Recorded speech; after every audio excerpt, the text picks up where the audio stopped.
Assalamualaikum warahmatullahi wabarakatuh. Innal hamdalillah nahmaduhu wa nasta'inuhu wa nastaghfiruh wa na'udzu billahi min shururi anfusina wa sayyiati a'malina. Man yahdihillahu fala mudhillalah wa man yudlil fala hadiyalah. Wa asyhadu an la ilaha illallah wahdahu la syarikalah wa asyhadu anna Muhammadan abduhu wa rasuluh. Amma ba'du, akhwati fillah rahimani wa rahimakumullah. Alhamdulillah, kita bersyukur kepada Allah Subhanahu wa taala. Allah masih melimpahkan kebaikan yang sangat banyak. Allah masih menolong kita. Allah masih memberikan hidayah kepada kita semua, sehingga malam hari ini kita masih bisa duduk bersama di majelis yang mulia ini, di tempat yang mulia, untuk membahas dan mencari ilmu yang mulia. Maka semoga Allah selalu memuliakan kita di dunia dan akhirat. Allahumma amin. Kemudian tidak lupa salat dan salam mari selalu kita haturkan kepada beliau, panutan teladan kita, orang yang kita harapkan syafaatnya kelak di yaumil qiyamah, Rasulullah Muhammad sallallahu alaihi wa ala alihi wasallam.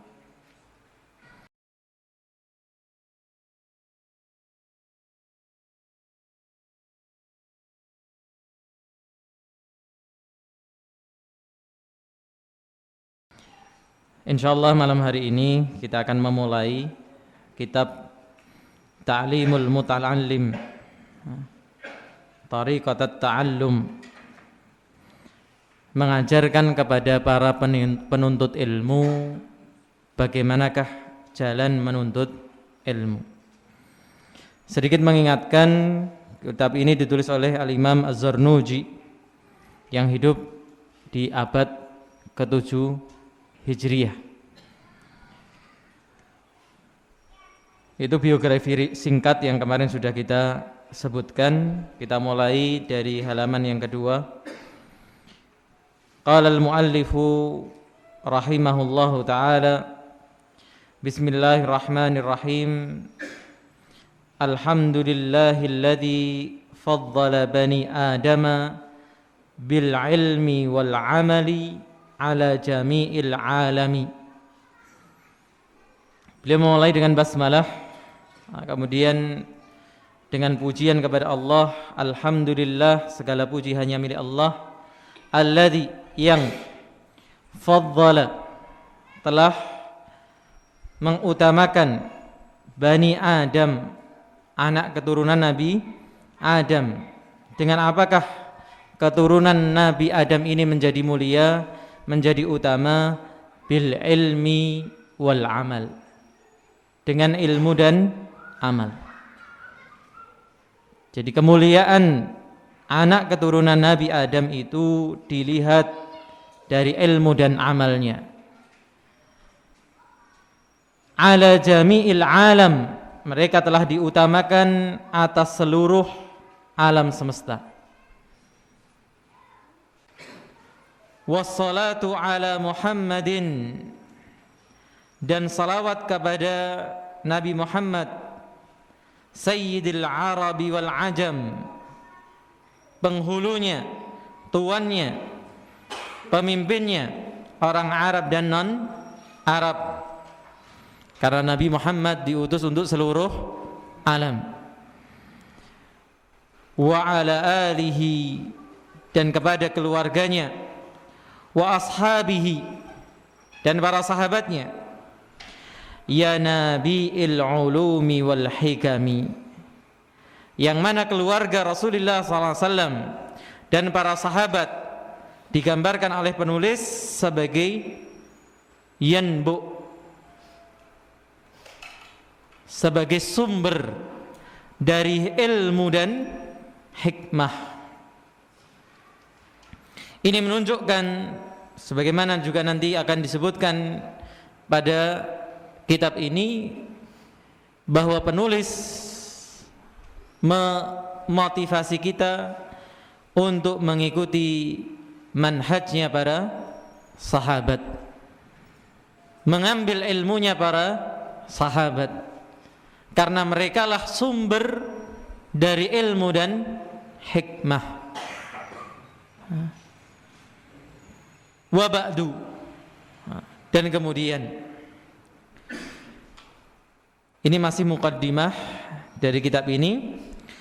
Beliau mengatakan falamma ra'aitu, maka ketika ra'aitu, aku telah melihat katsiran, banyak, min tullabil ilmi, dari para penuntut ilmu, fi zamanina, di zaman kita.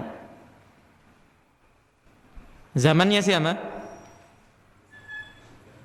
Zamannya penulis, bukan zamannya kita sekarang, tapi zamannya penulis yang sudah 8 abad yang lalu.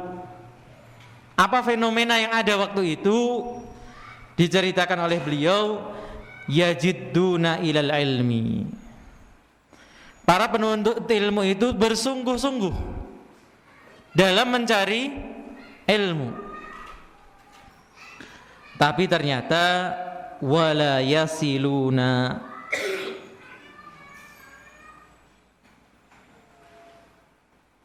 ternyata mereka tidak bisa sampai kepada yang dituju.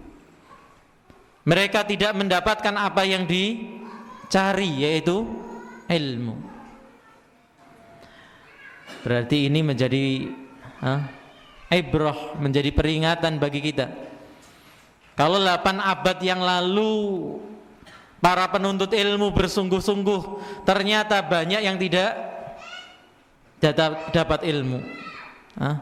Lah apalagi setelah 8 abad kemudian, yang kesungguhannya menurun 8 abad, gitu ya.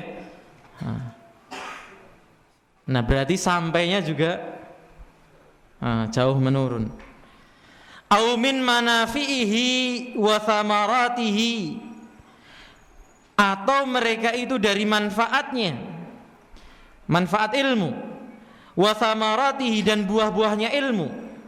Apa manfaat dan buahnya ilmu? Wahiyal amalu bihi. Jadi ilmu ada manfaatnya, ilmu ada buahnya. Apa manfaat dan buahnya? Al-amalu bihi.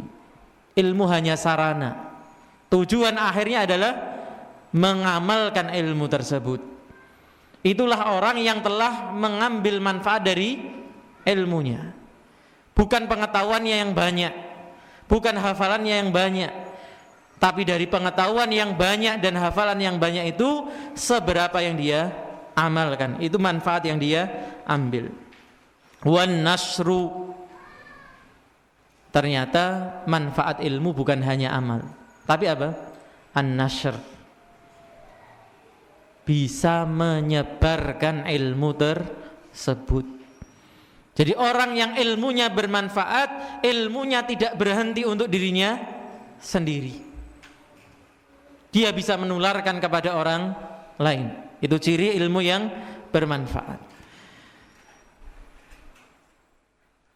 Yuhramun, mereka itu diharamkan. Dari apa? Dari tadi, dari amal dan dari manfaat dan buahnya. Ada yang tidak sampai ke ilmu, ada yang sampai ke ilmu tapi tidak menikmati manfaat dan buahnya. Ini realita yang terjadi kapan? 8 abad yang lalu. Lah apalagi sekarang. Maka jangan merasa cukup kita sudah menuntut ilmu, atau katanya itu kan tugasnya cari ilmu. Enggak kebebanan apa? Untuk pinter. Mana ini yang ngomong katanya tugasnya menuntut ilmu, mencari ilmu. Enggak ada tugas untuk pinter. Enggak, ya, menuntut ilmu itu untuk apa? Untuk mengambil manfaat dan buah dari ilmu. Kenapa terjadi realitas seperti ini? Beliau katakan lima annahum akhta'u tara'iqahu, Lima, dikarenakan annahum, bahwa mereka akhtau, mereka keliru, tara'iqahu, dalam menempuh jalan menuntut ilmu, wa taraku syara'itahu, dan para penuntut ilmu tadi meninggalkan syarat-syaratnya dalam menuntut ilmu. Wa kullu man akhta'at tariqa dhalla, dan setiap orang, wa kullu man, dan siapa saja, setiap orang yang akhta'at tariq, salah jalan. Apa yang terjadi kalau orang itu salah jalan? Dhalla, akan sesat. Wala yanalul maqsuda, dan dia tidak akan mendapatkan apa yang dia maksudkan, yang dia inginkan. Qalla au jalla, sedikit maupun banyak. Maka kemudian beliau setelah melihat fenomena ini dan menerangkan sebabnya, mengetahui sebabnya, aradtu, aku ingin, wahbabtu, dan saya suka, an ubayyina lahum, untuk menjelaskan kepada mereka. Siapa mereka? Para penuntut ilmu. Tariqat ta'allumi, bagaimanakah jalan menuntut ilmu, jalan belajar. Ala ma ra'aitu fil kutubi, sebagaimana aku melihat di kitab-kitab, artinya di kitab Al-Quran maupun Sunnah maupun kitab-kitabnya para ulama. Karena sangat banyak sekali sebenarnya para ulama menuliskan adab etika menuntut ilmu di buku-buku mereka.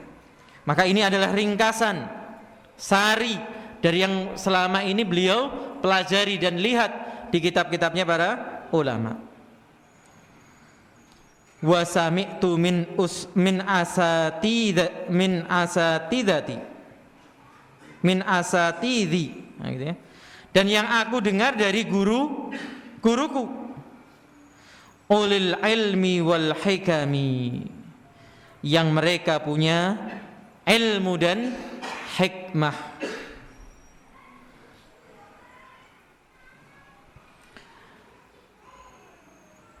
Kemudian beliau mengatakan roja ad-du'a.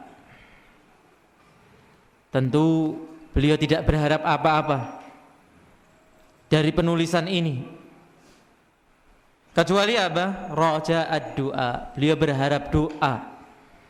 Li, untukku, rahimahullah, minar raghibina fihi, bagi orang-orang yang menginginkan ilmu dan membaca kitab ini, diminta doanya kepada penulis, mukhlisina, dengan ikhlas doanya, bil fauzi wal khalasi, agar mendapatkan kemenangan dan keselamatan, fi yaumiddin, kelak pada hari kiamat, hari kebangkitan, hari pembalasan. Dan beliau mengatakan ba'da mastakhartullaha ta'ala fihi, setelah aku beristikharah kepada Allah dalam penulisan buku ini. Dan inilah manhajnya para ulama dulu. Mereka menulis kemudian beristikharah. Seperti siapa? Al-Imamul Bukhari, setiap akan meletakkan hadis itu beristikharah dulu. Padahal ada sekian ribu, ada 7.000 hadis yang berulang dan 4.000 hadis yang tidak berulang. Maka itu jumlah istikharahnya. Maka beliau pun di sini Al-Imam Az-Zurnuji beristikharah kepada Allah, wa sammaituhu, dan aku namakan buku ini Ta'limul Muta'allimi, pengajaran para penuntut ilmu, tariqat ta'allumi, jalannya menuntut ilmu. Waja'altuhu fusula, dan aku jadikan menjadi beberapa pasal. Pasal maksudnya apa? Bab. Ini ya. Apa itu pasal-pasal yang akan disebutkan? Faslun fi mahiyatil ilmi wal fiqhi. Pasal pertama nanti, bab yang pertama tentang apa itu mahiyah, inti hakikat ilmu dan fikih, atau definisi ilmu dan fikih. Faslun fin niyati fi halit ta'allumi. Pasal kedua tadi nanti adalah tentang niat dalam kondisi menuntut ilmu. Kemudian faslun fi ikhtiyaril ilmi wal ustadhi wasyariki watsabati. Bab ketiga tentang apa? Memilih ilmu yang dipelajari, memilih guru, memilih teman. Ada caranya semua. Wassabat, dan teguh dalam menuntut ilmu. Faslun, kemudian pasal keempat nanti fi ta'zimil ilmi wa ahlihi, dalam pengagungan ilmu, menghormati ilmu dan para ahli ilmu. Faslun, nanti pasal berikutnya fil jiddi, dalam kesungguhan, wal muwadhabati, dan kontinuitas, wal himmati, dan semangat. Faslun fi bidayati sabqi wa qadrihi wa tartibihi.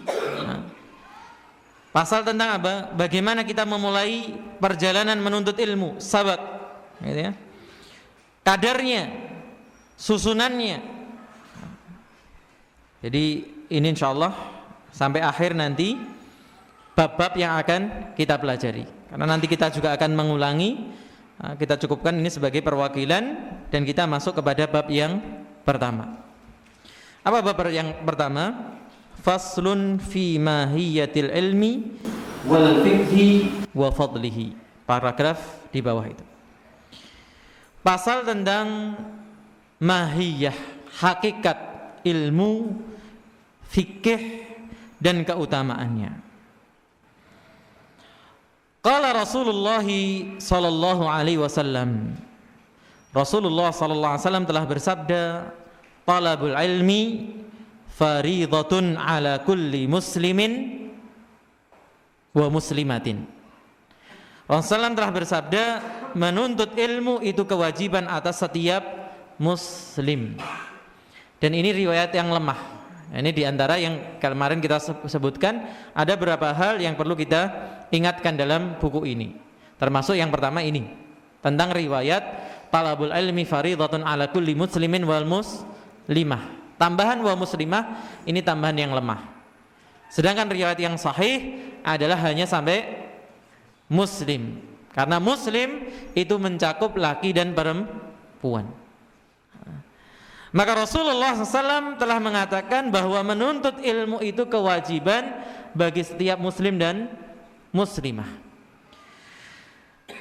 Dari situ kemudian beliau mengatakan, i'lam, ketahuilah, bi annahu, bahwasannya, la yuftaradu ala kulli muslimin wa muslimatin, tidaklah diwajibkan atas setiap muslim dan muslimah.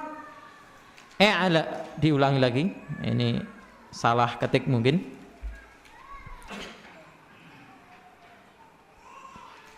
I'lam bi annahu la yuftaradu ala kulli muslimin wa muslimatin talabu kulli ilmin.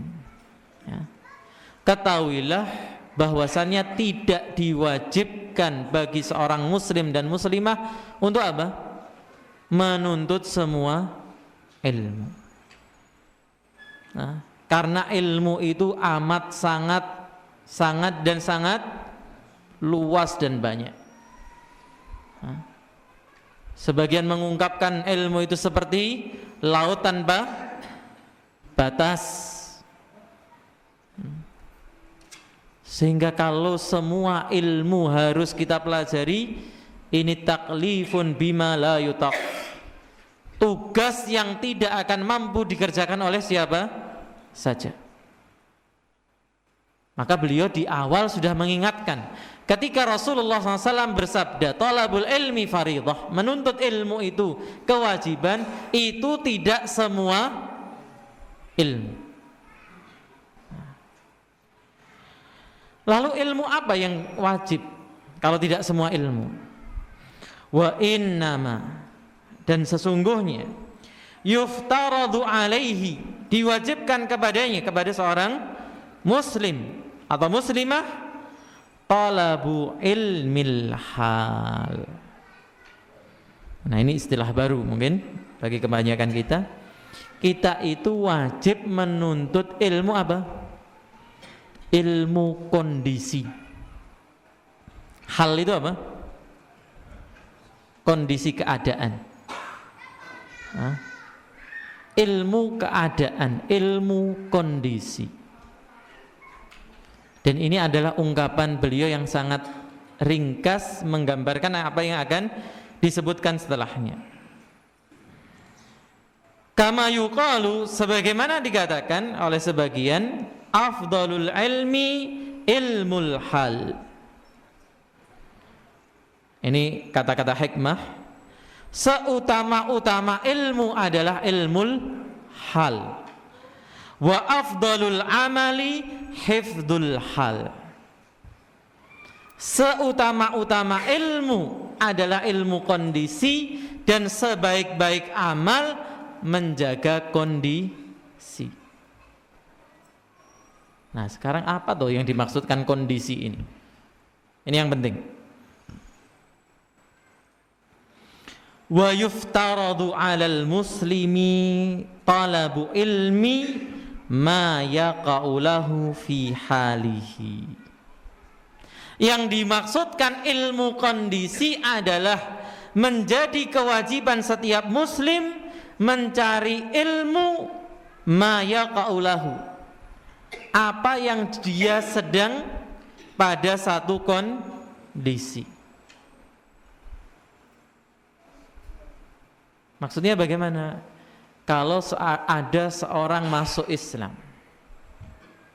berarti kondisi pertama yang dituntut bagi dia adalah belajar tentang apa? Tentang Allah dulu. Belajar tentang ilmu tauhid, ilmu akidah, supaya mengetahui siapa yang harus dia sembah.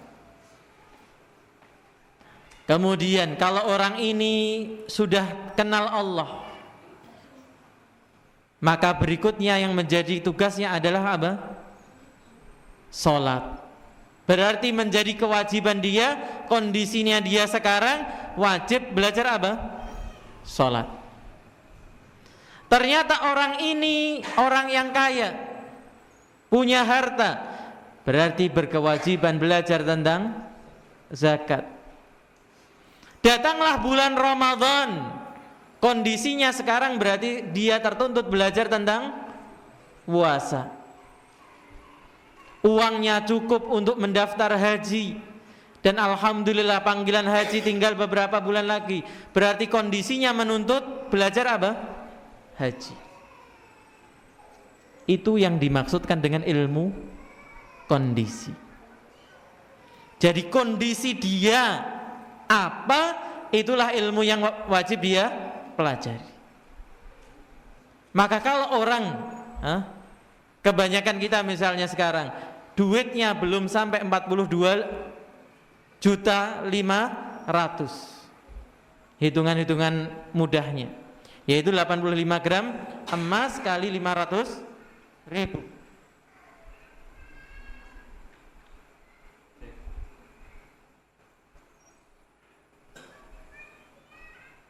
Cek, ya. Itu totalnya 42,5 juta. Belum punya duit segitu. Berarti belum wajib belajar tentang ilmu zakat. Kalau mau belajar nggak apa-apa, tapi tidak wajib. Maka demikian pula kalau orang masih jauh dari bulan Ramadan, tidak wajib belajar tentang puasa. Tapi kalau mau belajar boleh.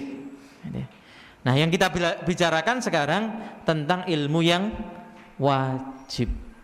Ini maksud dari ilmul hal. Artinya fi halihi, fi ayyi halin kana, apapun di apapun kondisi dia, fa innahu la budda, maka sesungguhnya la budda, sebuah keharusan, lahu, baginya, minas salat.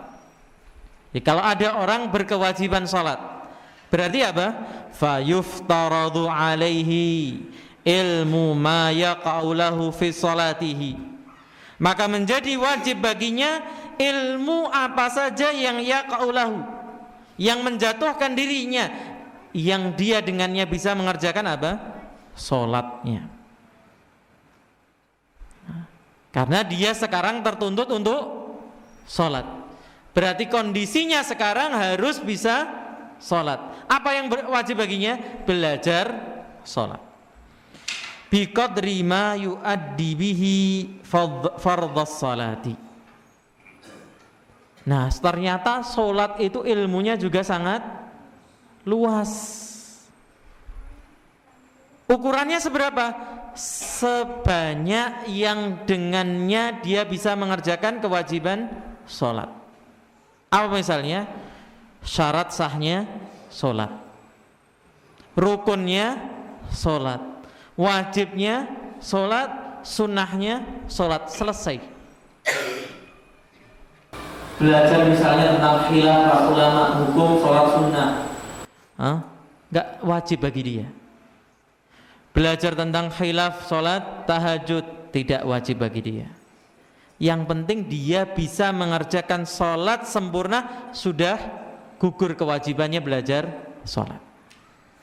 Itu yang namanya ilmu hal, ilmu kondisi.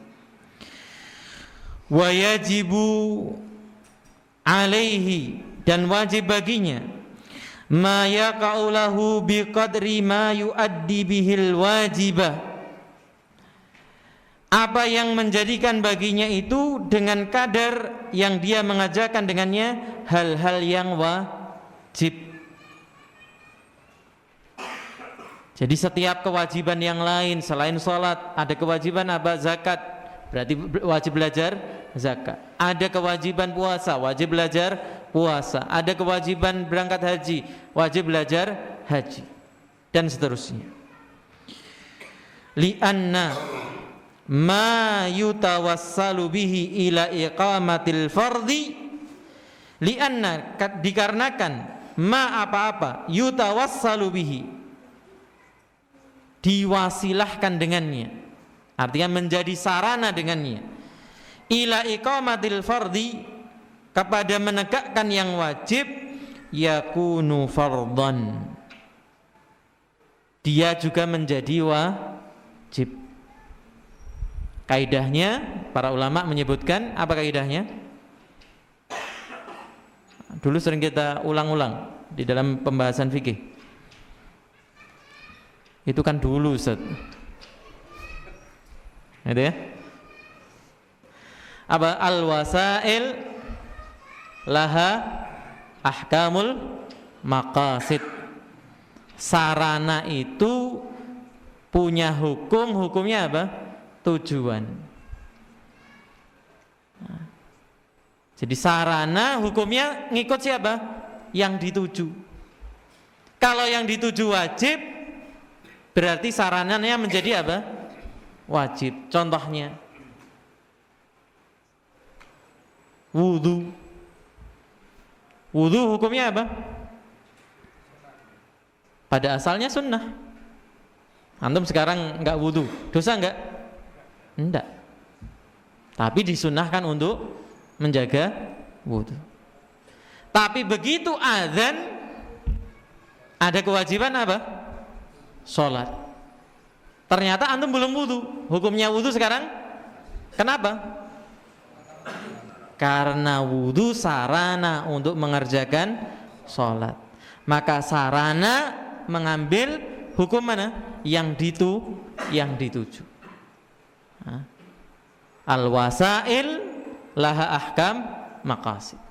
Maka demikian yang lain. Sarana yang sunnah hukumnya sunnah. Sarana yang haram hukumnya juga haram. Maka dikatakan bahwa apa saja yang menjadi wasilah kepada yang wajib, dia pun menjadi wajib. Wa ma yutawassalu bihi, dan apa saja yang menjadi sarana dengannya itu ila iqamatil wajib. Oh, ini diulangi lagi ini ketikannya. Ya. Wa kadzalika fis shaumi, dan demikian pula pada puasa. Wa zakati, dan zakat. In kana lahu malun, jikalau dia punya harta. Wal hajju in wajaba alaihi, demikian pula pada haji kalau diwajibkan atasnya. Wa kadzalika fil buyu, demikian pula pada masalah jual beli. Yang sering ikut pengajiannya siapa? Mengikuti Ustaz Arwandi atau ustaz-ustaz yang membahas tentang jual beli. Kita sering mendengar di zaman Umar tidak boleh orang jualan kecuali yang tahu fikih jual beli. Kalau sekarang diterapkan pasar kosong gitu ya, 99% mungkin nggak ada ya faham tentang fikih jual beli.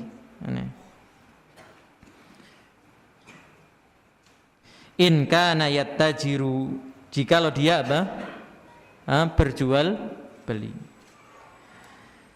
Nah, kemudian beliau menceritakan, qila, ada yang mengatakan li Muhammad ibn al-Hasan, kepada Muhammad ibn al-Hasan rahimahullahu, seorang alim ulama yang zuhud begitu ya, terkenal ketawadhuannya, kezuhudannya. Dikatakan kepada ulama ini, ala tusannifu kitaban fiz zuhdi,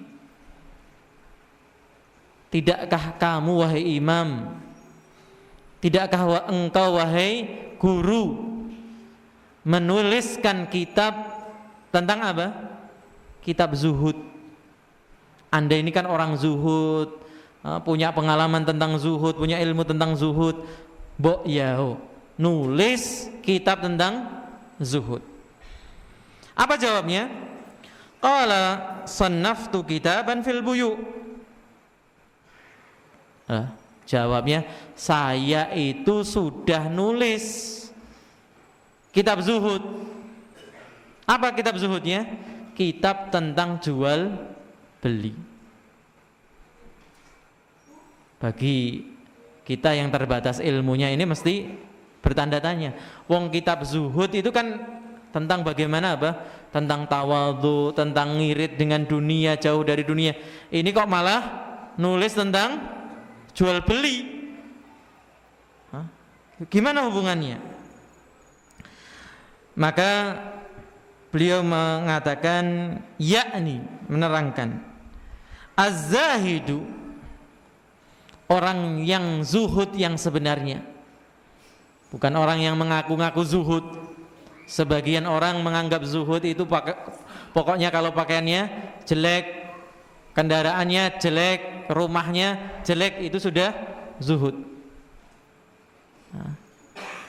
Maka ternyata bukan itu. Az-zahid, siapakah zahid yang sebenarnya? Man yataharrazu anis syubuhati wal makruhati fit tijarati. Orang yang menjaga diri dari yang syubhat, yang samar, dan makruh. Makruh itu apa? Ulama belakangan makruh itu makruh fikih. Tapi ulama-ulama dulu makruh itu artinya yang haram. Karena makruh di sini disandingkan dengan apa? Perkara yang samar. Samar itu ya sudah makruh, sudah dibenci. Berarti ketika ada yang samar dan ada yang makruh, berarti makruh itu yang dimaksudkan yang haram. Karena zuhud itu sebenarnya apa? Taqlilu minad dunya. Jadi tidak larut hanyut pada dunia.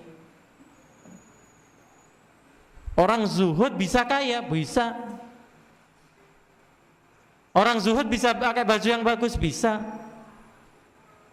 Sehingga dalam ayat dikatakan di akhir surat Ad-Duha apa? Wa amma bi ni'mati rabbika fahaddits. Menggunakan pakaian yang sepantasnya, penghasilannya sebulan 1 miliar. Ya pakaiannya tentunya berbeda dengan penghasilannya yang sebulan 1 juta. Ya wajar gitu. Jangan kemudian dikatakan enggak zuhud.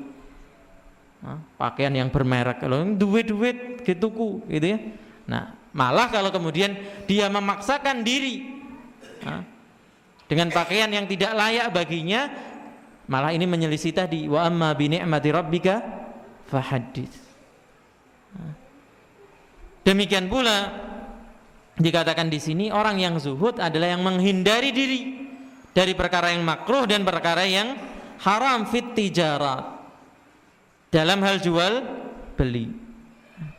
Mereka kebanyakan manusia pasti melakukan transaksi jual beli, entah hanya untuk kebutuhan pribadi atau memang usahanya itu jual beli.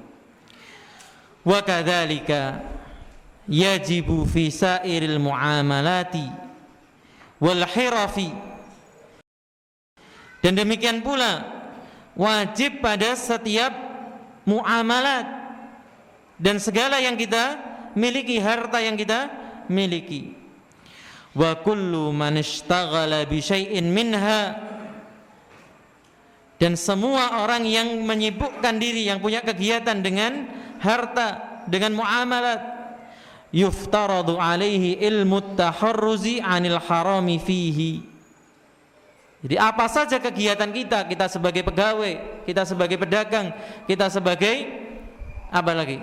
Profesi petani dan sebagainya, berbagai profesi kita harus pelajari hal-hal yang terlarang, hal-hal yang haram pada profesi kita. Seorang pegawai misalnya enggak boleh menipu, korupsi, ghish, terlambat dan sebagainya. Maka ini semua adalah hakikat dari zuhud. Menghindarkan diri dari yang apa? Yang samar, yang makruh, apalagi yang haram. Apapun status kita, apapun profesi kita, di sana pasti apa? Ada perkara yang samar, ada perkara yang haram, dan ada perkara yang halal. Maka seorang muslim yang zuhud hanya memilih yang halal, menghindarkan diri dari yang syubhat, apalagi yang haram. Baik, insyaallah nanti kita lanjutkan setelah kita menunaikan salat Isya. Kita lanjutkan. Bismillahirrahmanirrahim. Alhamdulillahirabbil alamin, wassalatu wassalamu ala asyrafil anbiya'i wal mursalin, nabiyina Muhammadin wa ala alihi wa sahbihi ajma'in, amma ba'du. Kemudian dikatakan oleh penulis rahimahullah ta'ala, wa kadzalika yuftaradu alaihi, dan demikian juga yuftaradu alaihi, diwajibkan atasnya ilmu ahwalil qalbi, ilmu tentang kondisi-kondisi hati, minat tawakkuli, dari ilmu tentang tawakal, wal inabati, dan ilmu tentang inabah, yaitu kembalinya seseorang kepada jalan Allah setelah menyimpang darinya, atau bahasa lainnya at-taubah, wal khasyah, ilmu tentang khasyah, rasa takut kepada Allah, war ridha, ilmu tentang keridhaan. Dan nanti juga ditegaskan ilmu tentang ma'rifatullah. Ini menunjukkan tentang akidahnya penulis yang lurus, mengutamakan ilmu-ilmu tauhid, karena ini adalah perkara yang mendasar dari segala macam ilmu. Fa innahu, maka sesungguhnya dia, yaitu ilmu tentang apa? Kondisi hati, waqi'un, terjadi fi jami'il ahwali, pada seluruh kondisi. Kalau haji wajib hanya sekali seumur hidup, kalau puasa wajib sekali setahun, zakat demikian, sholat 5 waktu setiap harinya, maka tawakal, taubat setiap saat, setiap waktu kita membutuhkan semua ini. Nah, kemudian beliau berpindah pada pembahasan tentang keutamaan ilmu. Wa syaraful ilmi, dan keutamaan ilmu, la yakhfa ala ahadin, tentunya tidak tersembunyi atas satu orang pun. Karena huwa, ilmu itu al-muhtassu bil insaniyah, ilmu adalah kekhususan yang diberikan kepada manusia.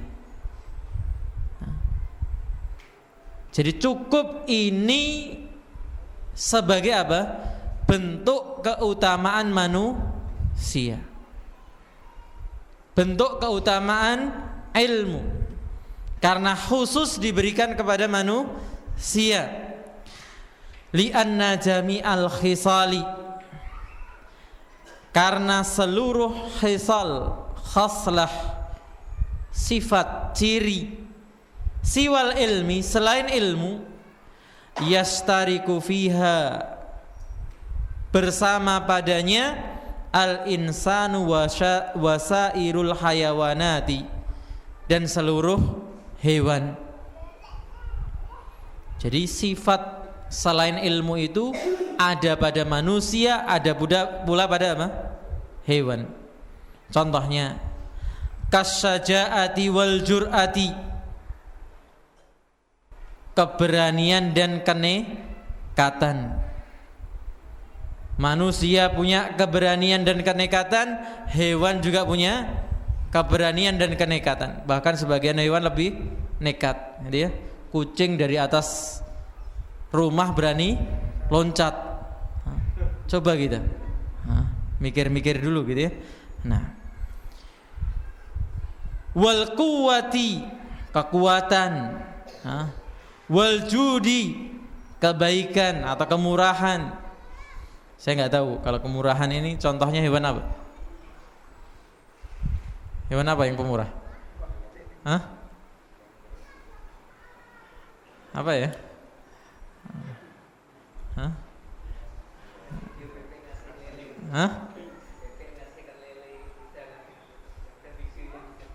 Gitu ya.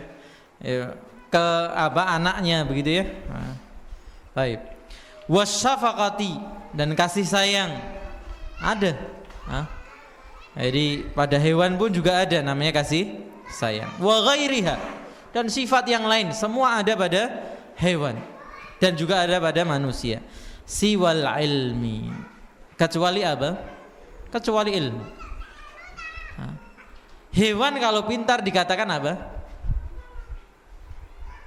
Bukan berilmu, karena nggak pernah dia sekolah dulu, duduk di majelis, nggak pernah. Namanya apa?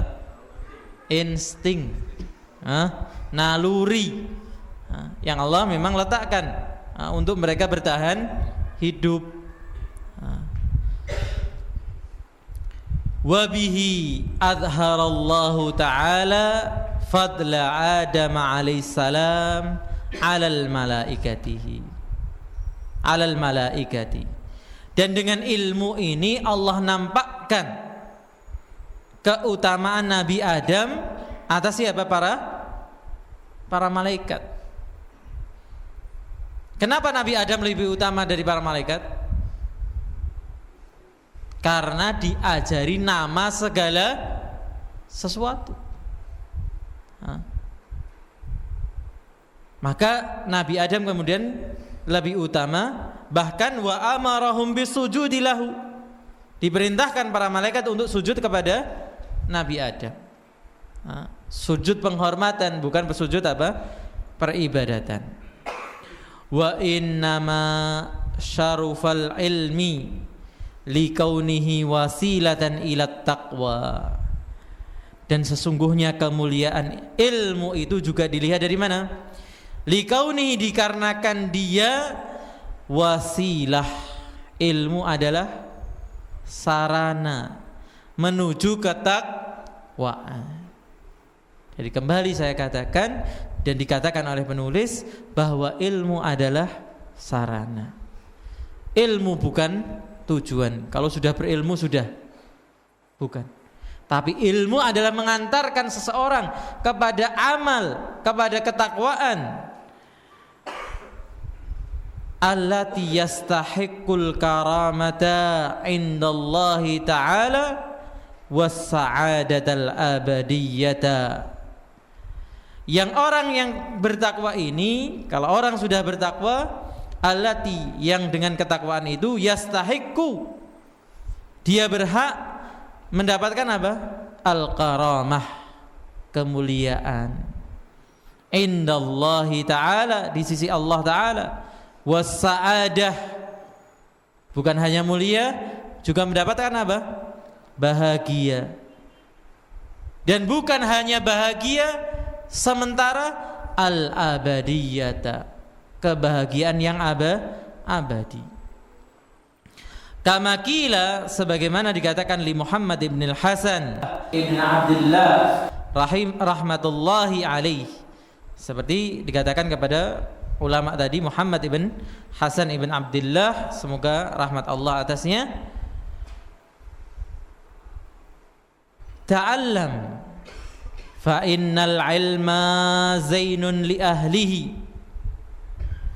Dikatakan oleh beliau, belajarlah, karena sesungguhnya ilmu itu perhiasan bagi pemiliknya. Wa fadlun wa unwanun likulli mahamidi, dan keutamaan dan tanda untuk setiap hal yang terpuji. Wa kun mustafidan kulla yaumin ziyadatan, dan jadilah orang yang apa? Mustafid, yang selalu mengambil faidah. Kulla yaumin, setiap hari. Jadi nuntut ilmu bukan hanya seminggu sekali, tapi setiap hari. Ziyadatan minal ilmi, harus selalu menambah dari ilmunya. Wasbah fi buhuril fawaidi. Kelihatannya ini salah ketik ini ya. Ada titiknya, bahrun tanpa titik. Dan berenanglah di lautan faidah. Sehingga ini menerangkan kenapa seperti Syekh Albani begitu ya, bisa dalam sehari itu membaca berapa jam?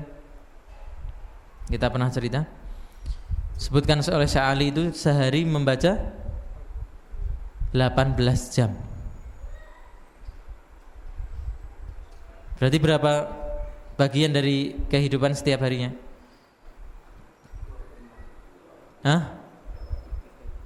2/3 lebih gitu ya.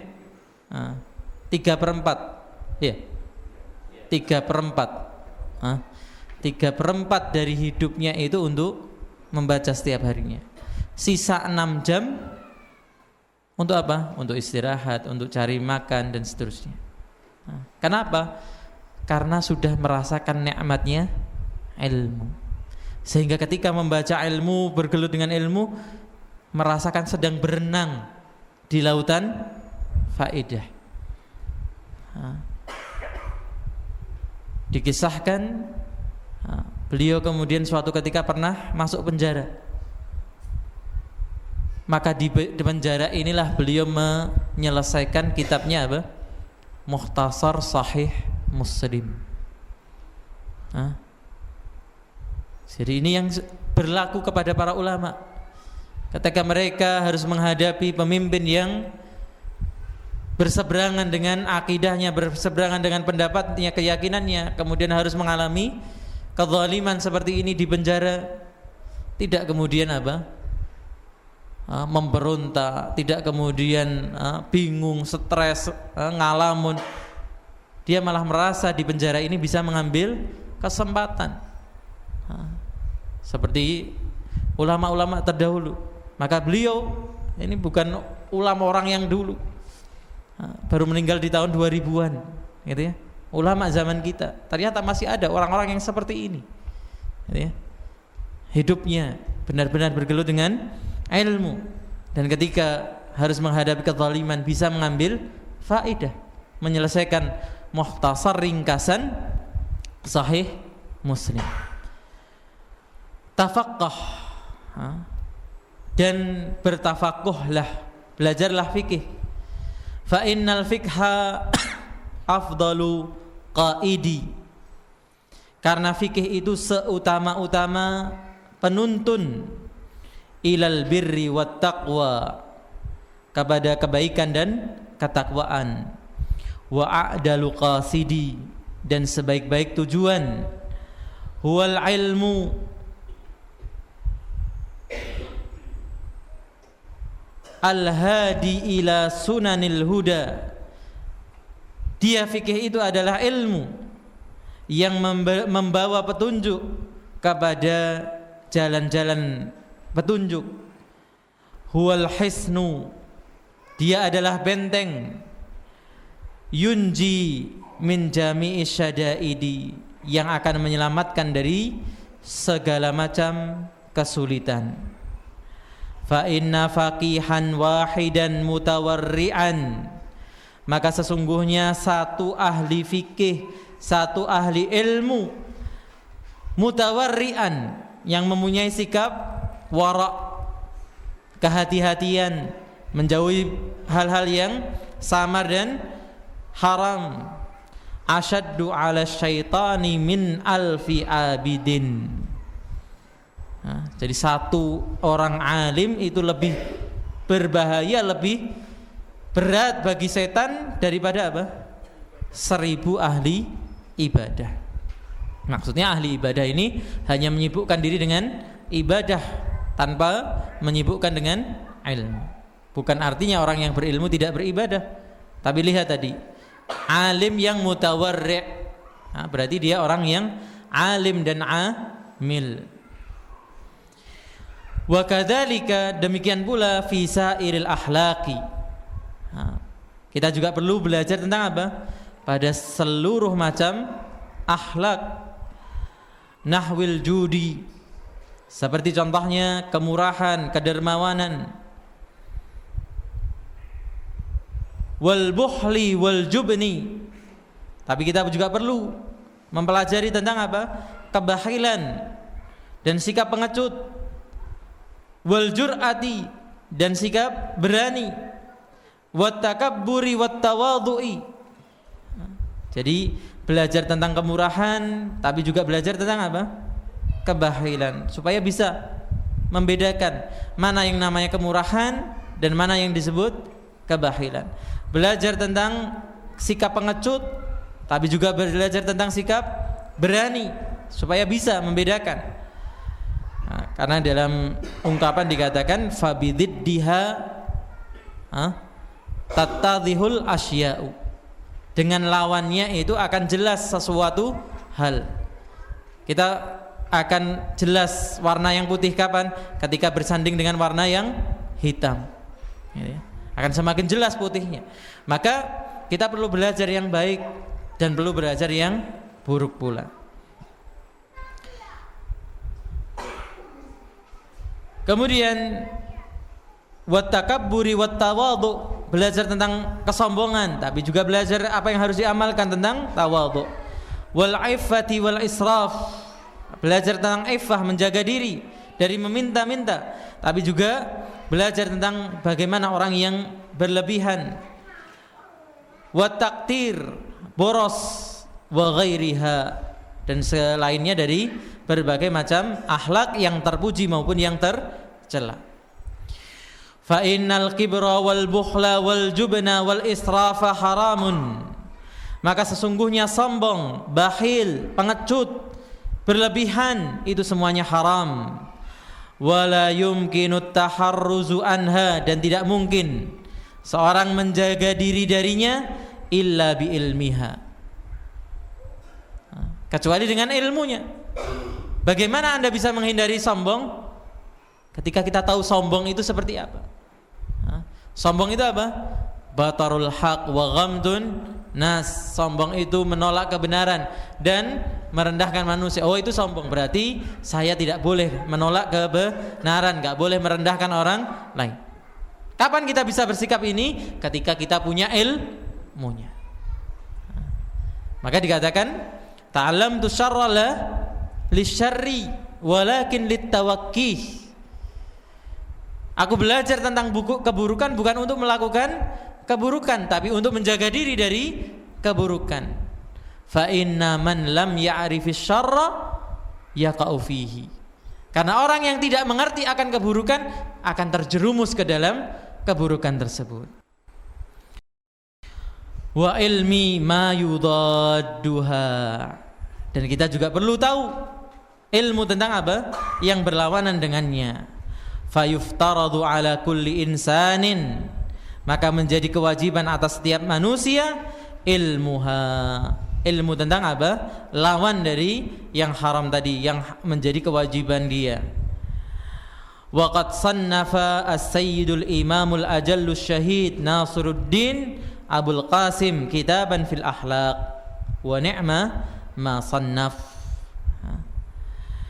Dan telah menulis as-sayyid, tuan imam yang mulia, as-syahid, yang semoga dia meninggal dalam kesyahidan, Nasiruddin, gelarnya Nasiruddin Abul Qasim, kunyahnya Abul Qasim.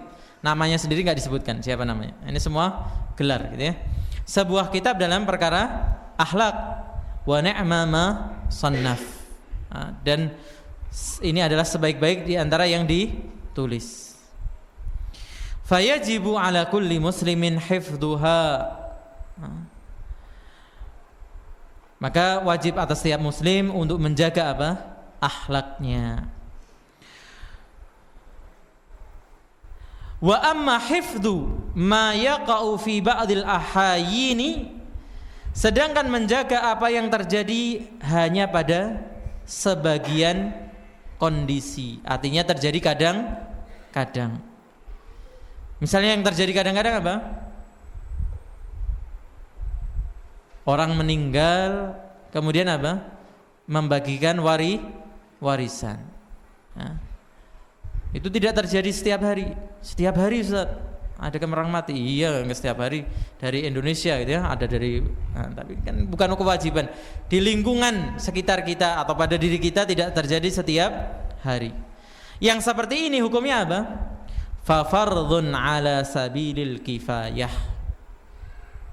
Kalau yang tadi yang berkaitan dengan kewajiban pribadi masing-masing, apalagi terjadi setiap saat, setiap kondisi, maka hukumnya fardu ain.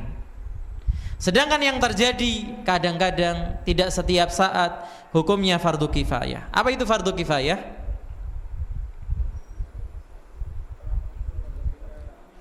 Apabila salah satu telah mengerjakan, salah satu, benar, salah satu. Nah, ini definisi yang kita pelajari dulu gitu ya. Iya, salah satu cukup. Indonesia yang tahu ilmu faraid satu orang. Nah, idza qamal bihil ba'du, Jika telah menegakkan dengan kewajiban tadi sebagian, atau dalam definisi yang lain dikatakan jumlah yang cukup, gitu ya. Jadi kalau seluruh Indonesia ahli faraidnya cuman 1, ya ini berarti yang lain ikut dosa, karena nggak cukup 1 orang untuk menangani seluruh Indonesia. Maka itu pengertian yang lebih lengkap tentang fardu kifayah. Maka jika telah menegakkan kewajiban tadi sebagian dengan jumlah yang cukup, fil baldati, pada sebuah negeri, saqata anil baqin, maka gugurlah kewajibannya dari yang lainnya. Sebaliknya, fa illam yakun fil baldati, tapi kalau tidak ada di sebuah negeri man yaqumu bihi, orang yang menegakkan kewajiban tersebut, ishtaraku jami'an, maka semuanya ikut fil ma'thami, dalam dosa. Seperti ada sebuah kejadian, misalnya saya pernah ditanya tentang ada orang yang akhlaknya sangat buruk, suka mengacau dan sebagainya, tapi dia muslim. Satu kampung nggak ada yang mau ngurusi. Ini dosa semuanya. Kalau terjadi sampai seperti itu, karena mengurus jenazah termasuk fardu kifayah, mensolatinya termasuk fardu kifayah. Selama dia seorang muslim, maka tetap menjadi kewajiban, dan kewajibannya bentuknya apa? Fardu kifayah. Fayajibu 'alal imami an ya'murahum bidzalik, maka kalau ada pemimpin di situ, menjadi kewajiban bagi seorang pemimpin memerintahkan mereka mengerjakan kewajiban tersebut. Bahkan apa? Wa yujbira ahlal baldati 'ala dzalik, kalau perlu dipaksa, enggak ada yang mau berangkat, begitu ya. Faqila bi anna ilma ma yaqu 'ala nafsihi fi jami'il ahwal bin manzilatit ta'am la budda min kulli wahidin min dzalika. Nah, kemudian beliau memberikan permisalan. Dikatakan bi anna ilma ma yaqa'u ala nafsihi, ilmu yang terjadi pada setiap orang, fi jami'il ahwal, pada seluruh kondisinya, maksudnya ilmu yang fardu ain, itu bi manzilatit ta'am, itu kedudukannya seperti makanan. Orang itu nggak perlu disuruh, seharusnya apa? Mencari, karena kebutuhan primer, kebutuhan dasar ilmu kewajiban itu. La budda min kulli wahidin min dzalik, semua membutuhkan makanan, maka semua juga membutuhkan apa? Ilmu tentang kewajiban yang menjadi kewajiban masing-masing. Sebaliknya, wa ilma ma yaqa'u fi ba'dil ahayin, ilmu tentang yang terjadi pada sebagian keadaan atau pada kadang-kadang, bimanzilatid dawa, itu kedudukannya seperti apa? Obat. Tidak semua orang tahu tentang obat. Sebagian orang saja cukup. Tinggal kita nanti ketika butuh obat apa? Datang kepada orang yang tahu tentang obat. Tapi kalau seluruhnya nggak tahu tentang obat, gimana? Dosa semuanya. Nah, maka kalau ada yang kuliah kedokteran, jangan suruh keluar, gitu ya. Pas keluar kuliah, ihtilat, gitu ya. Nah, dan nanti kalau periksa ke dokter apa nggak ihtilat? Nah, ini apa? Terlalu terburu-burunya, ya. Sebagian begitu. Begitu ya, ada yang kuliah disuruh keluar, begitu butuh bingung. Istrinya sakit, semua dokter laki-laki. Nah, dulu kenapa kalau ada yang perempuan kuliah apa? Suruh keluar. Sekarang ketika butuh bingung. Istrinya mau lahirkan nggak mau, dokternya harus perempuan. Lah mana nggak ada dokter perempuan. Maka orang harus berpikir panjang, gitu ya. Tidak hanya berpikir satu sisi saja. Maka yang terjadi kadang-kadang adalah kedudukannya seperti obat, yahtaju ilaihi fi ba'dil awqat. Obat kita tidak butuh setiap saat, tapi kita membutuhkan obat kapan? Pada sebagian waktu. Kemudian wa ilmun nujumi bi manzilatil maradi fata'allumuhu haramun. Jadi ada ilmu yang seperti makanan semua orang harus memiliki. Ada ilmu yang seperti obat cukup sebagian yang mempelajari. Ada ilmu yang seperti apa? Penyakit. Semua orang harus menghindari. Ilmu apa? Ilmu nujum. Ilmu nujum apa itu nujum? Astrologi. Karena ada astronomi. Kalau astronomi boleh dipelajari. Perbintangan yang menentukan, menghitung begitu ya, penanggalan dan sebagainya. Dan tidak mengapa. Yang tidak boleh astrologi. Kalau bintang ini di sana, nasibmu begini. Bintangmu sekarang apa? Sagittarius. Sagittarius, bukan. Maka nasibmu hari ini begini, dan sebagainya. Ini namanya astrologi. Ini haram. Kalau perbintangan saja haram, apalagi ilmu sihir, yang sampai apa? Memisahkan manusia satu dengan yang lainnya. Li'annahu yadhurru wa la yanfa', karena itu membahayakan, tidak bermanfaat. Wal harabu min qada'illahi ta'ala wa qadarihi. Dan ini seakan lari dari apa? Takdir dan qada dan takdirnya Allah. Wal harabu min qada'illahi ta'ala wa qadrihi ghairu mumkinin, ya, dan kita tidak mungkin lari dari apa? Qada dan qadarnya Allah. Fayanbaghi likulli muslimin an yastaghilla fi jami'i awqatihi bi dzikrillahi ta'ala. Maka wajib bagi kita untuk menyibukkan diri kita pada seluruh waktu kita untuk apa? Selalu mengingat Allah. Wad du'a, berdoa, wat tadarru. Tadarru itu juga mendekatkan diri kepada Allah. Wa qiraatil Qur'an, dan membaca Al-Qur'an. Was sadaqatin dafi'ati lil bala, dan sedekah, di mana sedekah itu apa? Sebagai tolak bala. Jadi kalau pengen tolak bala bukan diruat, apalagi mumpung lagi apa? Suro gitu ya, ruatan. Enggak, kalau pengen tolak bala apa? Sedekah, sedekah. Wa yas'alullaha ta'ala al-afwa wal afiyah fid dunya wal akhirah, dan selalu minta kepada Allah afwa, maafnya Allah, ampunannya Allah, afiyah, kebaikan, fid dunya wal akhirah, baik di dunia dan akhirat kelak. Liyasunahullahu ta'ala anil bala'i, supaya Allah menjaganya dari segala macam bala, kesulitan, wal afat, dan kekeliruan. Fa inna man ruziqad du'a lam yuhramil ijabata, maka sesungguhnya yang diberikan rezeki doa tidak akan diharamkan dari terkabulkan doanya. Maka Umar mengatakan, ana ahmilu hammad du'a, aku lebih memikul, lebih memilih semangat untuk apa? Berdoa. Karena orang yang mau berdoa sudah mendapatkan hidayah untuk berdoa. Allah janjikan, ud'uni astajib lakum, mintalah kepadaku, pastilah aku kabulkan untuk kalian. Fa in kanal bala'u muqaddara, jikalau bala itu ternyata memang ditakdirkan, yusibhu, mengenainya, la mahalata, tidak mungkin menghindar, lakin yuyassiruhullahu alaih, Allah akan meringankan.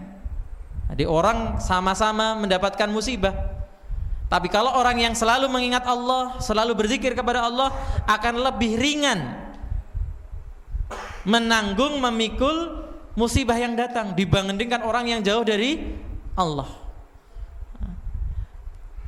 Terlebih apa? Wa yarzuquhu sabra, Allah akan memberikan rizki kepadanya apa? Kesabaran. Bi barakatid du'a, dengan keberkahan apa? Doa. Allahumma illa, kecuali, Allahumma ini enggak tahu maksudnya gimana? Jadi bukan doa ya. Allahumma illa itu metode pengungkapan dalam bahasa Arab. Nggak ada maknanya sebenarnya di situ. Allahumma illa maknanya kalau kita artikan dalam bahasa kita ya kecuali, begitu aja. Man idza ta'allama minan nujumi qadra ma ya'rifu bihil qiblah. Kecuali orang belajar tentang perbintangan yang disebut apa tadi? Astronomi, yang dengannya dia mengetahui arah kiblat, belajar tentang rasi bintang. Oh, rasi bintang ini mengarah ke sana, rasi bintang ini mengarah ke sini. Oh, berarti kalau saya di malam hari nggak tahu arah, tinggal melihat. Sudah lupa tapi sekarang. Oh, bintangnya sudah tidak nampak. Tinggal bintang yang di rumah yang nampak. Wa awqatas salati, dan untuk mengerti tentang waktu salat, fayajuzu dzalika. Maka ini dibolehkan. Namanya tentunya kita bedakan, sekarang dibedakan namanya apa? Astrologi itu yang tidak boleh, dan astronomi itu yang dibolehkan. Wa amma ta'allumu ilmi tibbi, sedangkan belajar tentang ilmu kedokteran, fayajuzu, dibolehkan. Karena mungkin di zaman beliau ini digambarkan ilmu kedokteran ilmu yang masih asing begitu ya, atau mengandung hal-hal yang tidak boleh. Li'annahu sababun minal asbab, karena kedokteran itu kita belajar tentang apa? Sebab dan akibat. Kalau obat ini diberikan akan bereaksi begini, sehingga kalau orang sakit begini cocoknya diberikan ini, dan seterusnya. Dan ini termasuk ilmu Allah begitu ya, sebab dan akibat. Fayajuzu ta'allumuhu kasairil asbab, maka boleh kita mempelajarinya sebagaimana seluruh sebab. Wa qad tadawa Nabi sallallahu alaihi wasallam alaihi salatu wassalam, dan sungguh telah berobat. Nabi SAW pernah berobat begitu ya. Diceritakan dalam perang Uhud.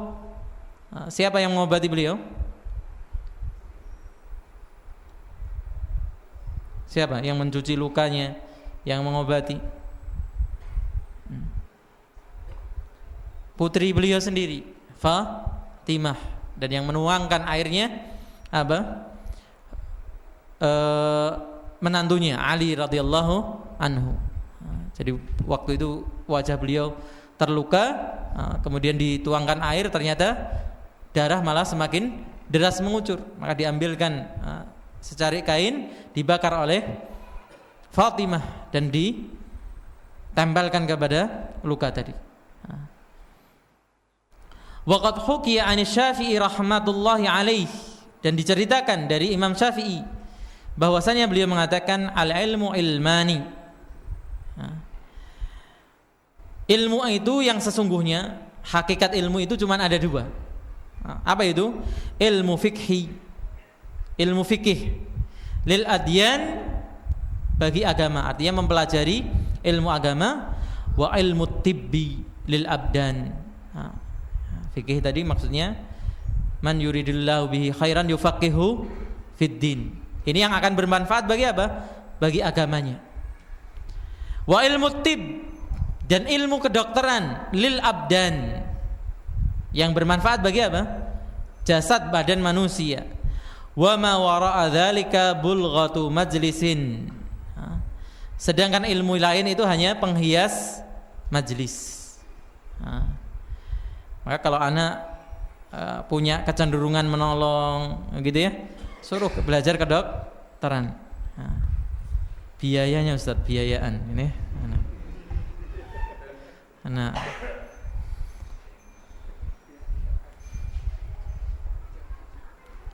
Nah, kita berhenti di sini dulu atau mau dituntaskan sekalian? Tuntaskan ya sedikit lagi. Wa amma tafsirul ilmi, sedangkan tafsirnya ilmu, fahuwa sifatun. Ilmu itu apa? Sifat. Orang dikatakan berilmu berarti punya sifat yatajalla biha, yang akan nampak sifat tadi, liman qamat hiya bihi al-madhkur wal liman qamat hiya bihi. Ilmu adalah sifat yang akan nampak ilmu tadi kapan? Ketika orang mau mengamalkan, menegakkan ilmu tersebut. Berarti ilmu baru akan dikatakan ilmu kapan? Bila menghasilkan amal. Sehingga tidak aneh sebagian salaf mengatakan innamal ilmu khasyatun. Sesungguhnya yang dinamakan ilmu kapan? Ketika menumbuhkan rasa takut, membuahkan rasa takut.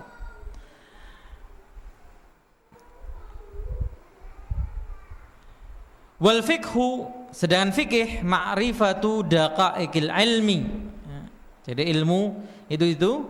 Sedangkan orang dikatakan faqih, berilmu fikih ketika dia mengetahui daqaiqil ilmi. Lebih dalam lagi apa? Tentang rincian ilmu. Ma'anau'i ilajin, dengan berbagai macam apa?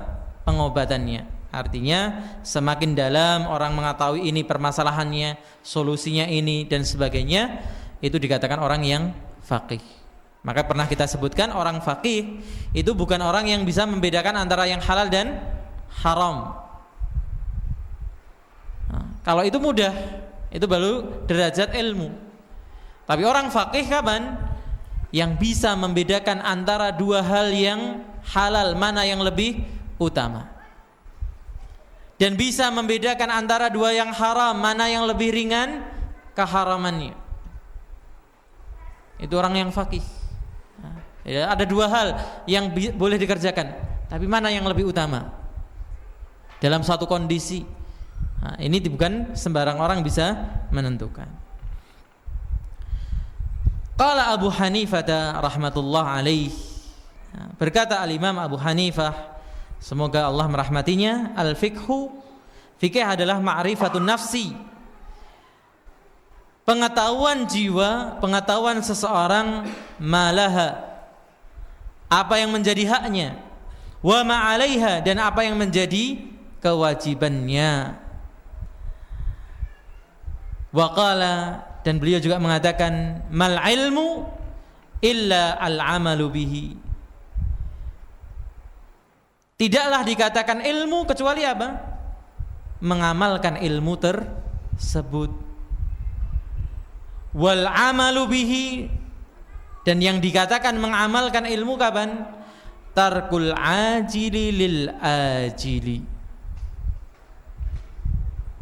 Tarkul ajil lil ajil, meninggalkan yang segera untuk yang kemudian hari. Apa maksudnya? Ikhlas. Jadi beramal yang sebenarnya apa? Meninggalkan yang segera. Yang segera itu apa? Mendapatkan pujian orang, mendapatkan sanjungan, mendapatkan keuntungan duniawi. Itu yang segera. Lil ajili, untuk yang kemudian hari. Apa yang kemudian hari? Pahala, surga, ridhonya Allah. Jadi orang akan dikatakan beramal yang sebenarnya kapan? Ketika dia mengikhlaskan amal. Jadi ilmu tidak dikatakan ilmu kecuali kalau diamalkan. Amal tidak dikatakan amal kecuali dengan ikhlas. Fayan bagi lil insani an yaghfula an nafsihi wa ma yanfa'uha wa ma yadhurruha fi ulaha wa ukhraha. Ini ada ketambahan titik. Fayan bagi lil insan, maka seharusnya bagi setiap manusia an yaf'ala. Begitu ya. Ini kebalik. Bukan an yaghfula, an yaf'ala an nafsihi, untuk an yaf'ala li nafsihi, untuk dirinya, ma yanfa'uha, apa yang membawa kemanfaatan. Jadi kewajiban kita dalam hidup itu apa? Beramal yang membawa kemanfaatan, dan menjaga diri dari wa ma yadhurruha, dan menjaga dari yang mencelakainya, fi ulaha wa ukhraha, baik di dunia maupun di akhiratnya. Fayastajliba ma yanfa'uha, sehingga dia mengambil hal-hal yang bermanfaat, wa yajtaniba ma yadhurruha, dan meninggalkan, menjauhi yang membahayakannya. Kaila yakunu, supaya tidak terjadi apa? Aqluhu wa ilmuhu hujjatan alaih. Jangan sampai akal dan ilmunya akan menjadi musuh kita. Yang membedakan kita dengan hewan tadi apa? Kita diberi ilmu, kita diberi akal. Maka jangan sampai seperti katakan Al-Qur'anu hujjatun laka au alaika. Ilmu pun demikian. Setelah orang belajar, setelah orang berakal, jangan sampai ilmu malah akan menjadi musuh kelak. Kamu kan sudah tahu ini, kenapa tidak lakukan? Kamu sudah tahu itu, kenapa kamu langgar? Fayazdadu uqubatan. Karena yang demikian ini akan menambah apa? Hukuman. Kabura maqtan indallahi an taqulu ma la taf'alun. Na'udzu billahi min sakhatihi wa iqabihi. Maka kita berlindung kepada Allah dari apa? Murka dan hukumannya. Wa qad warada fi manaqibil ilmi, dan telah disebutkan dalam manaqib, keutamaan-keutamaan ilmu, wa fadhailihi, dan kemuliaan-kemuliaannya, ayatun wa ahbarun sahihatun, ayat maupun hadis-hadis yang sahih, masyhuratun, yang sudah terkenal. Jadi kalau kita lihat tidak banyak hadis maupun ayat yang beliau sebutkan, karena ini sudah hal yang sering disebutkan, sering didengar, karena beliau penekanannya adalah pada etikanya dalam bergaul dengan ayat dan hadis tadi. Lam nastaghil bidzikriha, kita tidak menyibukkan diri dengan menyebutkannya. Kaila yatulal kitabu, supaya kitabnya tidak menjadi kitab yang tebal, yes, biar tipis saja. Ini. Allahu alam, ini pasal pertama yang bisa kita baca. Semoga ini menjadi peringatan bagi yang membacanya, demikian pula yang mendengarnya, agar kita selalu memperhatikan kewajiban kita untuk menuntut ilmu, bahwa ilmu adalah kebutuhan primer kita. Bahkan kalau tadi dikatakan seperti makanan, maka sebagian ulama mengatakan bahkan lebih. Seperti Imam Ahmad mengatakan bahwa hajatul insan ilal ilmi aktsara min hajatihim ila ta'ami wasyarab. Kebutuhan manusia atas ilmu itu lebih besar dibandingkan kebutuhan terhadap makanan dan minuman. Makanan sehari berapa kali? Yang makan wajib, bukan makan wajib, apa istilahnya? Makan besar 3 kali. Yang nyemil beberapa kali. Tapi kan tidak seperti sepur, nggak pernah berhenti kan gitu. Tentu dikomentari orang gitu. Maka demikianlah, makan minum itu ada waktunya tertentu. Tapi ilmu, selama nafas ini masih kita hembuskan, selama nyawa masih dikandung badan, kita butuh ilmu. Bangun dari tidur butuh ilmu, apa yang dibaca. Ke kamar mandi butuh ilmu, di dalam kamar mandi butuh ilmu, keluar kamar mandi butuh ilmu, jalan ke masjid butuh ilmu, masuk ke masjid butuh ilmu, di dalam masjid butuh ilmu, keluar dari masjid butuh ilmu, berangkat kerja butuh ilmu, sampai tidur lagi butuh ilmu. Maka tidak ada satu saat pun dalam kehidupan kita tidak butuh ilmu.